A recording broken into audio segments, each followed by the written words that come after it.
విశాఖ ఉక్కు ఆంధ్రుల హక్కు అనే నినాదంతో విశాఖ జిల్లా టీడీపీ పార్లమెంటరీ అధ్యక్షులు మాజీ శాసన సభ్యులు పల్లా శ్రీనివాసరావు ఆమరణ నిరాహార దీక్షలు చేపట్టానని అన్నారు.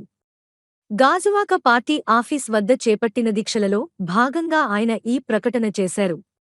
ప్రభుత్వరంగ స్టీల్ ప్లాంట్ను సాధించుకునే వరకు దీక్షను విరమించేదిలేదని ఆయన తెలిపారు. పల్లా శ్రీను దీక్షకు టీడీపీ సీనియర్ నాయకులు బుద్ధవెంకన్న, దువ్వారపు రామారావు, మాజీ ఎమ్మెల్యే బండారు సత్యనారాయణ, ఎమ్మెల్యేలు గణబాబు, వెలగపూడి రామకృష్ణబాబు, భరత్ కుమార్ సంఘీభావం తెలియజేస్తూ ప్రసంగించారు. ఈ కార్యక్రమంలో మాజీ వార్డ్ కార్పొరేటర్ అభ్యర్థులు Palla Srinivas, Gandham Srinu, Mohammed Rafi, steel plant union నాయకులు విల్లా రామ్మోహనరావు తదితరులు పాల్గొన్నారు. స్టీల్ ప్లాంట్ గేటు మీటింగ్కి, కార్మిక సంఘాల మీటింగ్కి మన ఉత్తరాంధ్ర ముఖ్యమంత్రి సూట్ కేసు కంపెనీల అధినేత విజయసాయి రెడ్డి గారు వచ్చి స్టీల్ ప్లాంట్ విషయంలో పొట్టు ఇడుపు ఉండాలంట. ఈ బాబు గారు సొమ్మ పొట్టు ఇడుపులు ఉండటానికి ఎంతోమంది త్యాగదారులు ప్రాణాలు కోల్పోయారు. సంవత్సరాల కొద్ది మారుమూల పల్లెల నుంచి ఉమ్మడి రాష్ట్రంలో ఎన్నో ఉద్యమాలు జరిగినాయి. ఎంతోమంది ప్రాణాలు కోల్పోయారు. కన్నతల్లి లాంటి భూమిని రైతులు 26,000 ఎకరాలు త్యాగం చేశారు. ఎందుకు? ఈ ప్రాంతం అభివృద్ధి చెందుద్ది, ఈ రాష్ట్రం అభివృద్ధి చెందుద్ది, భావితరాల్లో పిల్లల భవిష్యత్తు బాగుంటుందనే ఉద్దేశంతో 26,000 ఎకరాలు ఇస్తే నువ్వు పొట్టు ఇడుపు ఉండాలంటావా? 28 మంది పార్లమెంటు సభ్యులను ఇస్తే నువ్వు చెప్పే మాటలు ఇయ్యేనా? నువ్వు ప్రభుత్వం మీద, కేంద్ర ప్రభుత్వం మీద ఒత్తిడి తీసుకొచ్చి దీన్ని ప్రైవేటీకరణ అవ్వకుండా చూడవలసిన బాధ్యత రాష్ట్ర ప్రభుత్వాన్ని, ప్రతిపక్షాల బాధ్యత మేము చేస్తున్నాం. పక్కన ఉన్న ఛత్తీస్గఢ్లో ముఖ్యమంత్రి ఐరన్ ఓర్ మైను అదానికి ఇవ్వకపోతే రోడ్డు మీదకి వచ్చి ఆపాడు. ముఖ్యమంత్రి గారు లెటర్లు రాయటం కాదు, రోడ్డు మీదకి వచ్చి స్టీల్ ప్లాంట్ని ప్రైవేటైజేషన్ అవ్వకుండా చూడాలి బాధ్యత ఉంది.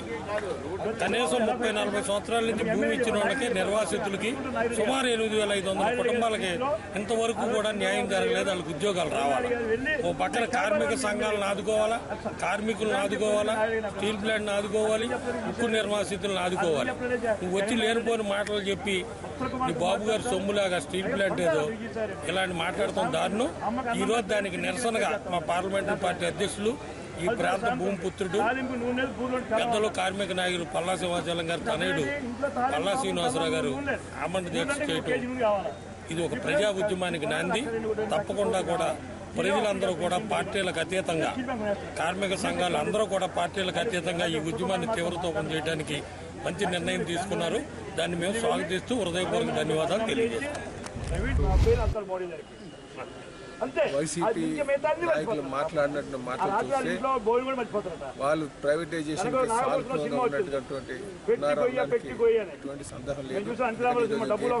దానికి సాక్ష్యం మేము వారి మాటలను తీవ్రంగా ఖండిస్తూ రాష్ట్ర ప్రభుత్వం, కేంద్ర ప్రభుత్వం మీద ఒత్తిడి తెచ్చే వరకు, అలాగే కేంద్ర ప్రభుత్వం ప్రైవేటైజేషన్ ప్రపోజల్ ప్రాప్తిస్తున్న వరకు కూడా నేను నిరాహార దీక్ష చేస్తానని చెప్పి విజయసాయిరెడ్డి గారు ఉప్పు కర్మాగారం వంటిది ఇవాళ స్టీల్ ప్లాంట్ ప్రైవేటీకరణ సమస్య మీద మా గాజువాక మాజీ శాసనసభ్యులు పల్లా శ్రీనివాసరావు గారు ఆమరణ నిరాహార దీక్ష అనౌన్స్ చేయడం జరిగింది.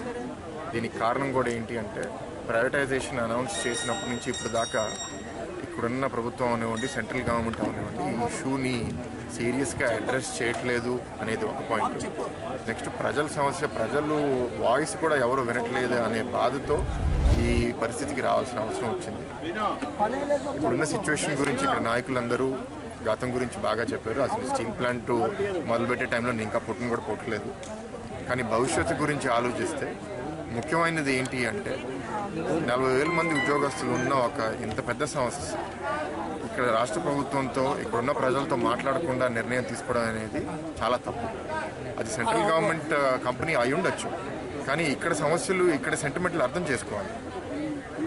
మళ్ళీ అందరు చెప్తున్నారు, వాళ్ళ భూములు త్యాగం చేసి ఇక్కడ నిర్వాసులు వాళ్ళ కుటుంబంలో ఏదో ఒక బతుకుతెరువు కోసం, భవిష్యత్తు కోసం ఉద్యోగాలు వస్తాయని ఇంకా దగ్గర 10,000 మంది ఎదురు చూస్తున్నారు. ఈ సమస్యలకి ఏ సమాధానం చెప్పకుండా ప్రైవేటీకరణతో డబ్బులు వస్తాయని అనుకోవడం అనేది గవర్నమెంట్ పట్ల డెఫినెట్గా ఇది ఒక ఫెయిలియర్గా మీ అందరం భావిస్తున్నాం. ఈ సొల్యూషన్కి ఒక లాజికల్ కంక్లూజన్ వచ్చేదాకా ఇక్కడ పల్లా గారిని మేము సంఘీభావం తెలియజేస్తూ మా అందరం ఆయనకి సపోర్ట్ చేస్తూ ఈ మూమెంట్కి కూడా ఈ లాజికల్ కంక్లూజన్ ప్రైవేటైజేషన్ ఆగేదాకా మీ అందరం పోరాడుతూ ఉంటాం. అలా పల్లా శ్రీనివాస్ గారు శాసనసభ్యుడిగా ఉండడమే కాకుండా గతంలో కమిట్మెంట్ సీరియస్నెస్ దృష్టిలో పెట్టుకుంటారు.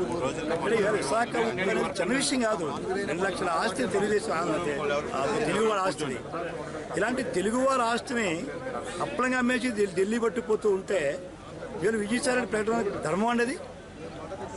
ప్రైవేటీకరణ ఆగొచ్చు ఆగకపోవచ్చు, మనం కూడా అర్థం చేసుకోవాలా అంటే దీని ప్రతిపాదన వెళ్ళింది జగన్మోహన్ దగ్గర నుంచి.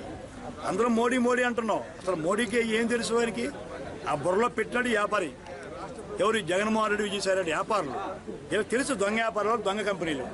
ఈ కంపెనీని కొట్టేయాలని జగన్మోహన్ రెడ్డి వీళ్ళ ప్రపంచ బిల్ గేట్స్లోకో లేకపోతే ఇప్పుడు గెలిపోవాలని చూస్తున్నాడు జగన్మోహన్ రెడ్డి.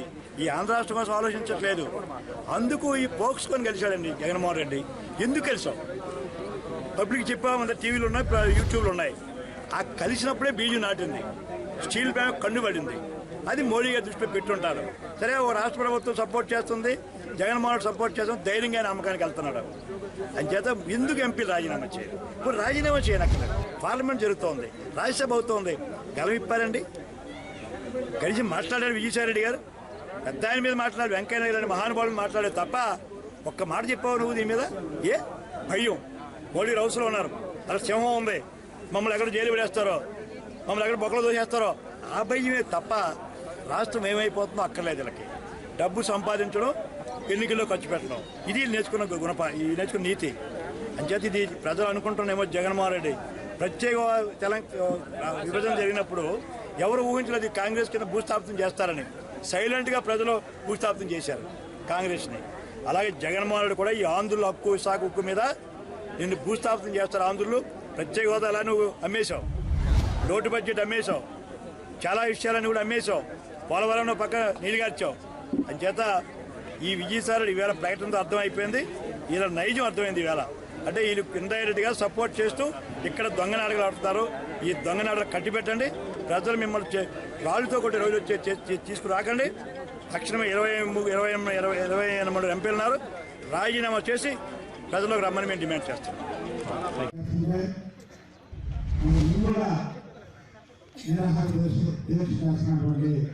సోదరుడు పల్లా శ్రీనివాస గారికి అందరూ కూడా పట్టణంలో